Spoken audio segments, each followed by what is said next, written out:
Kwankwaso menene dalilin tsayawar ka takarar kujerar shugaban kasa a 2023? Ya ka san harkar rayuwa.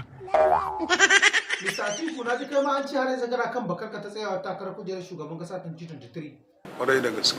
Bola Ahmed Tinubu menene dalilin ka na tsayawar takarar kujerar shugaban kasa 2023?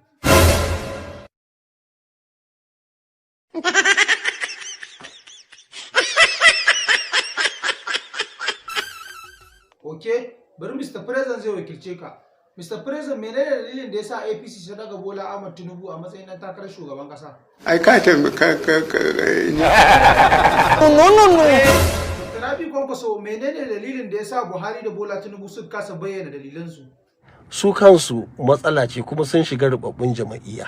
Kwarai da gaske. Mecece matsalar jam'iyyar APC a yanzu? Gani suke yanzu jama'a daɗi suke ji.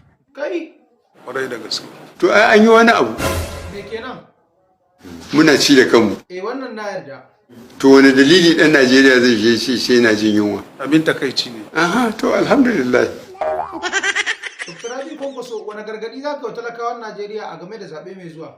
A zaɓi cancanta. Kana nufin su zaɓi Atiku ko Bola Ahmed Tinubu kenan? Ni kuma in kai kaina ina. Amma in kace talakawa su zaɓi cancanta kuma baka zaɓa musu ko ɗaya a cikin ku ba. Yau zan zaɓi ko ɗaya. Kamar ya? PhD ne fa da ni, civil engineer ne fa ni. Kana nufin ka fi su cancanta?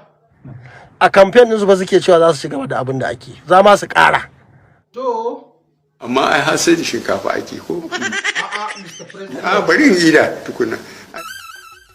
Dan mutane ba sa son gaskiya ne. Na rantse maka ba za mu bar su zarce ba. Good.